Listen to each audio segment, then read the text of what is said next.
Hey everybody, you've reached howtoliveintopeace.com. This is a live chat, although there seem to be more live shares. So it's a video about some information that will help us stay in peace or deal with issues of our lives in a way that can bring peace. Tonight's topic is relationships, and we talked about getting into relationships, the beginning of relationships last time. Tonight's video is about being in relationship and navigating in the middle of relationships, mostly in relationship with our primary significant other, our husband, our wife, our girlfriend, our boyfriend, but also this could also be work relationships. Some of the tools that we talk about here will serve all of those areas, our relationship to our career. They also this information builds on the free course that is found for free, and the information is all there, no email sign up now. That's been a change in the last several weeks, and you can get that information on howtoliveintopeace.com. Just click on the free course and all the information is there. In relationships, just one of the things I want to cover again from last time is that the relationships that we are in are not a mistake. That a whole lot of orchestration, I believe, goes on to get us into the relationships we're in.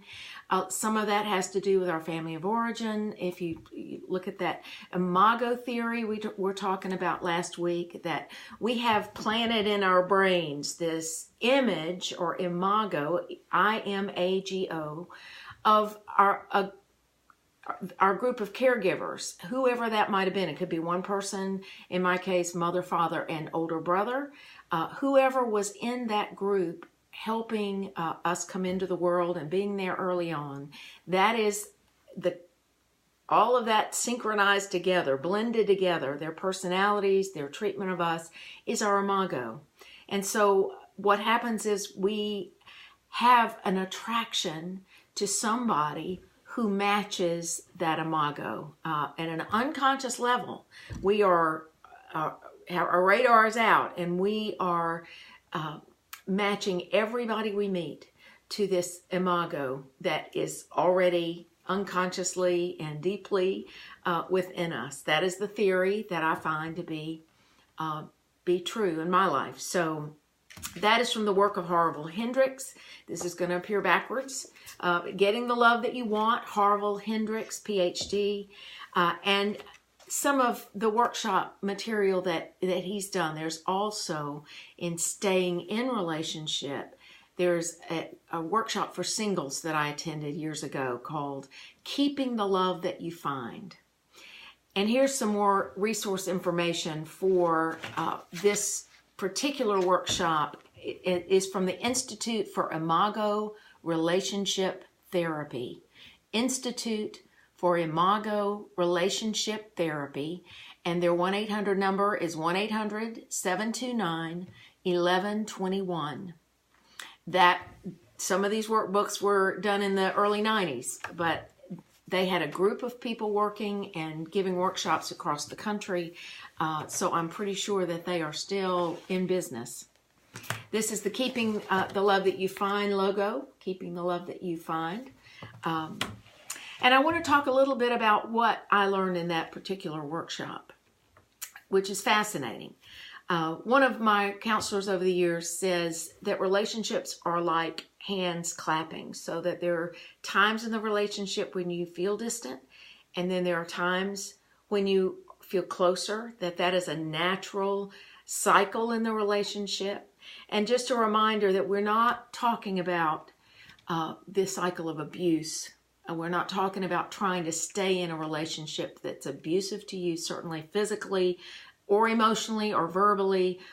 We are talking about staying in healthy relationship, the kind of relationships that are going to bring us peace. We'll talk about the ending of relationships next time, so you can tune into that to kind of discern, am I in a relationship that I need to stay in and work on, or in one that it's time to leave?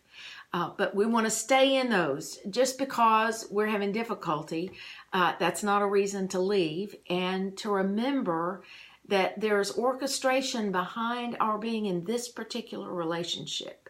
Because as they might match our imago that's in us, we probably match their imago.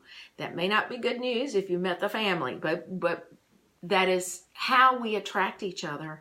That love at first sight is probably a really good close match to that imago and what we unconsciously are doing. And I will say it's unconscious and it's a psychological process, but also our angels get us into these situations. Why would our angels do that? To get us into situations with those who are very like the people who we feel left our needs unmet or did some kind of damage early on in our childhood. We seem to do this because we need to be in that same kind of energy to heal the wounds of our lives. It's not really about them as much as it's about healing the wounds of our lives. And who better to do that with than someone with that same energy? And while that may not be good news, what happens if we say, okay, you're too much like that, and I'm going to move on to somebody who's not like that? Even the person who appears not to be like that, in my experience, you get into the relationship and, oh my gosh, there are those same issues again. Because I'm the same, and I bring myself and this ability to match unconsciously to the inner workings of that person in ways that they don't appear maybe in the beginning. It seems like it takes about 2 years to move past that place where we're no longer trying to be someone we're not, no longer trying to please or lose our identity in that person or them in us, or win them over, but we are just becoming rawly who we are, nakedly who we are in the relationship. And that's when the work can begin, the loving work. And here is, because we want those wounds from our early childhood to be healed, and the divine would like for those wounds to be healed. Relationship is the most powerful tool the divine has to help us heal.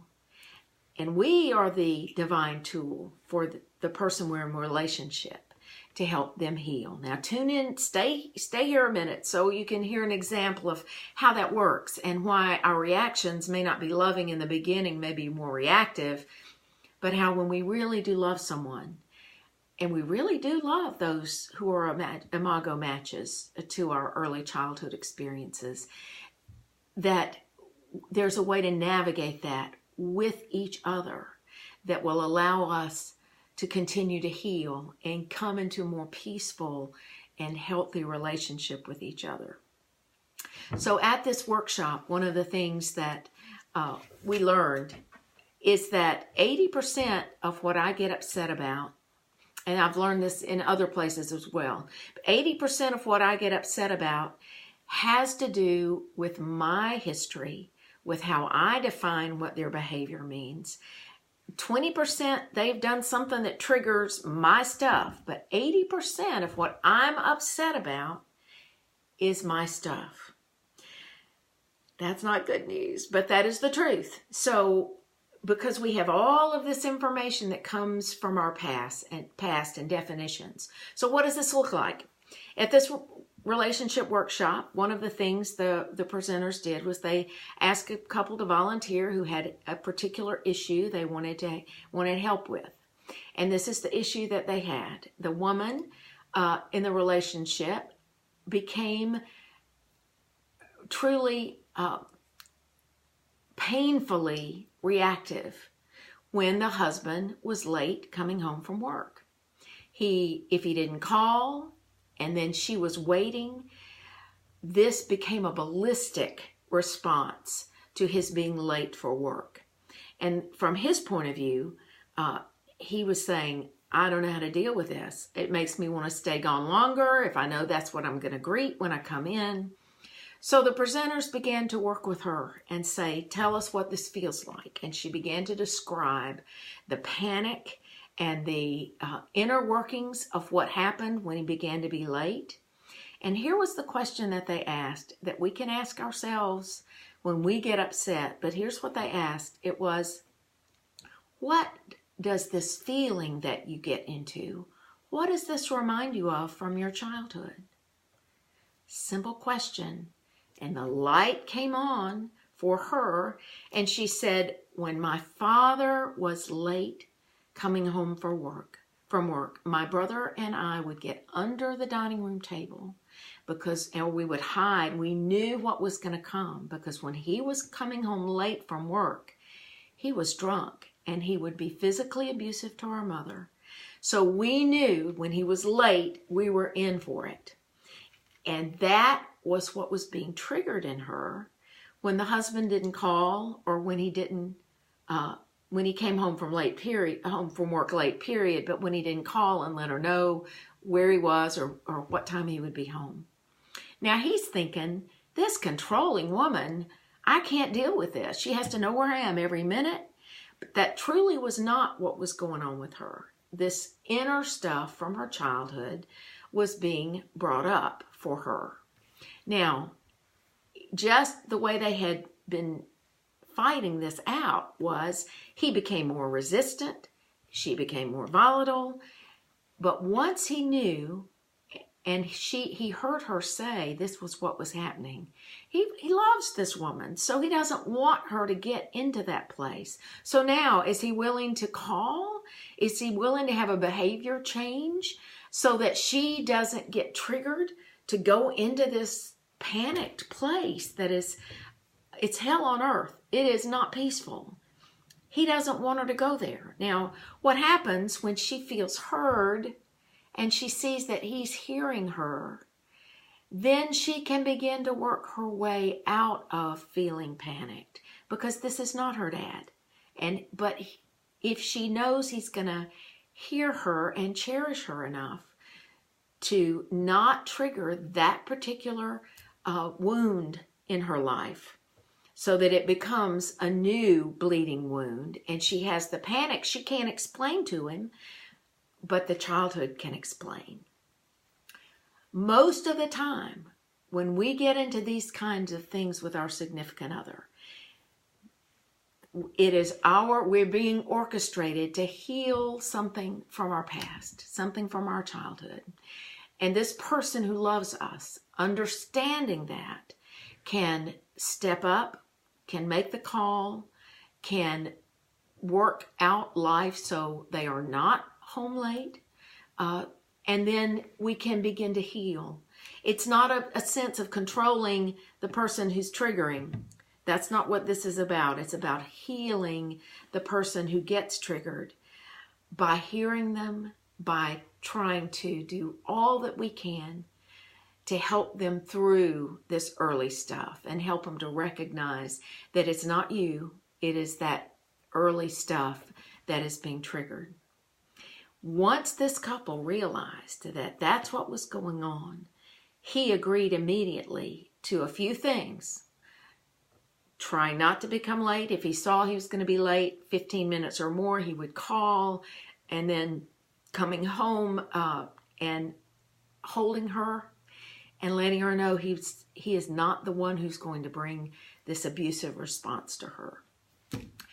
There are ways we can work with each other. And sometimes we need help to see it. And there are counselors around who can help us communicate, because the navigation of our relationships and being in the midst of the relationships are so much about communication.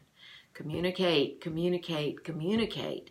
But if we are unaware of our own stuff and our own triggers, how can we possibly communicate it to our significant other?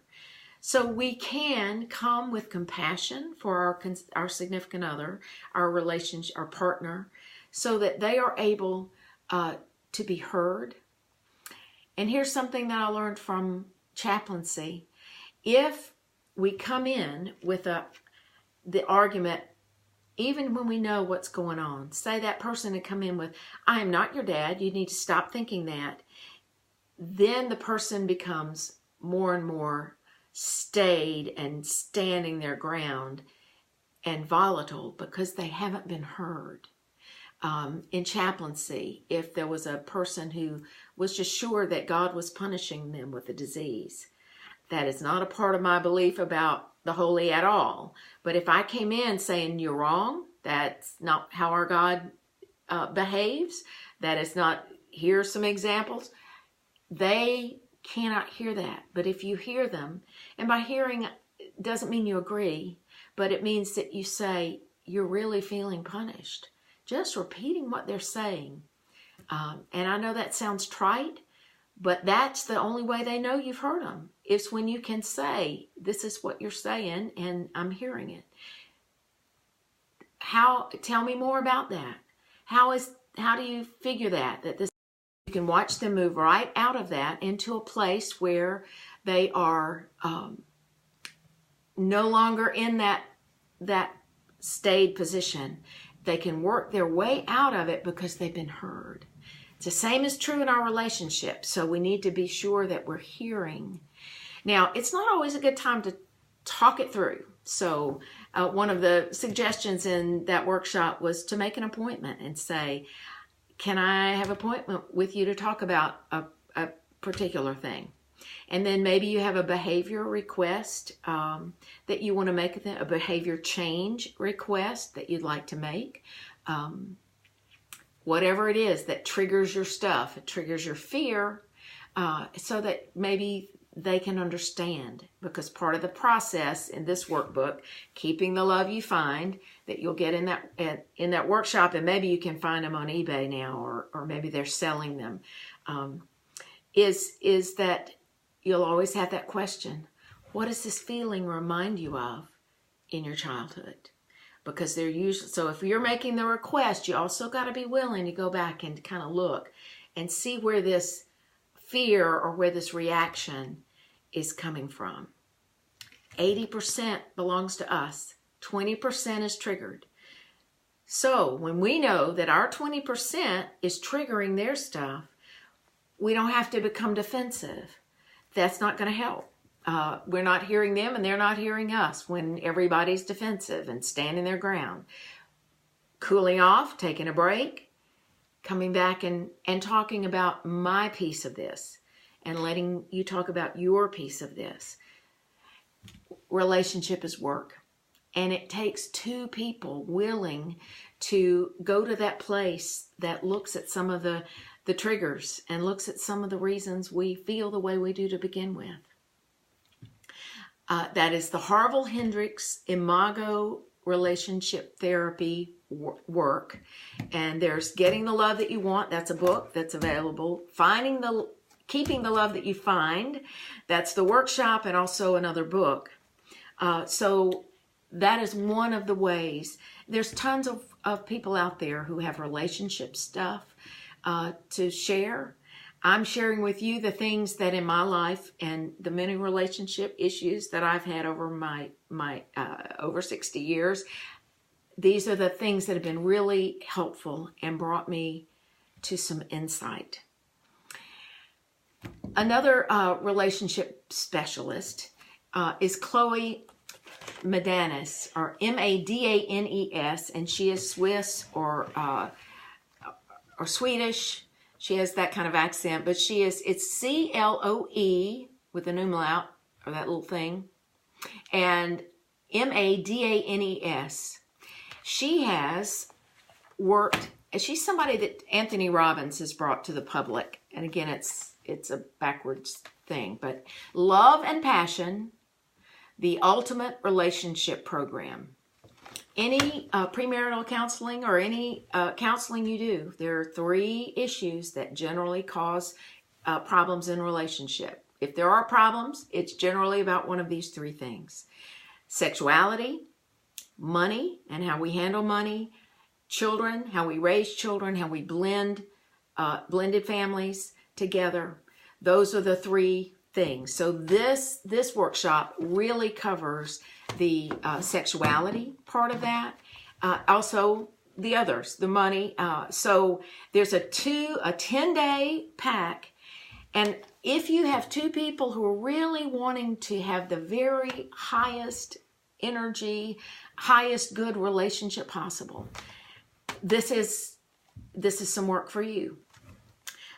Tony Robbins, or Anthony Robbins, works with his wife in some of this dialogue and about their relationship, which is really helpful. She talks in a really high, kind of cheerleader, squeaky voice. That's a warning. That brings up some issues for me. It might not for you, but if you can get past that, and it's just a little too sweet sometimes to each other. If you can get past that to the content, this is excellent content. Anthony Robbins, Chloe Madanes, or I don't know how you pronounce it, Madanes, the 2-pack called Love and Passion, the Ultimate Relationship Program. There are 10 CDs, and I think they had it in a DVD format as well. I got these on eBay years ago, so I'm sure that they are still available. So here's a couple of things that they talk about in the first relationship. In the first one, they talk about days 1 to 5 will focus on the following highlighted content. Lovers for life. Wouldn't that be wonderful? Lovers for life, the path to lasting passion, creating your vision for a magnificent relationship, because each of our visions is different. The 6 positions of love. Where are you now in the journey toward really strong, highest good relationship? And where are you committed to be? How hard are you willing to work to get to the next place so that you can continue to move toward the very highest energy relationship, highest frequency, the most loving, therefore the most peaceful relationships you can be in. Day 6 to 10 will focus on the following highlighted content. And this is being yourself, some of the create your best self so you can bring that best self to the relationship. Maintaining playfulness, presence, and passion. Harnessing courage so you can be honest with one another. That's the willingness to go to those deeper places. Uncover and create alignment with one another, and to live consciously, to communicate consciously. This is that series. It goes much deeper. There are many resources out there to help us create the kind of relationships that we want. I hope that these have been extremely helpful to me. Please know that the relationship that you're in, that you're working on, and the relationship, the magnificent relationship you're working toward, there's no accident in that. Relationships are the divine's primary tool to heal us so that we can, in relationship, grow with one another and become Christ-like, can become peaceful, loving individuals, so that we are raising the frequency in our world, in our communities, and on this earth. Peace begins with us. And if we can be at peace in our primary relationships, which is God's best tool to trigger those places that are not at peace, if we can do that in primary relationships, we go a long way to bringing the kingdom of God, the peace on earth as it is in heaven. This has been shared from my heart to yours, and I hope that you will find some more things that are helpful to you in these videos and in the free course, howtoliveIntoPeace.com. God bless.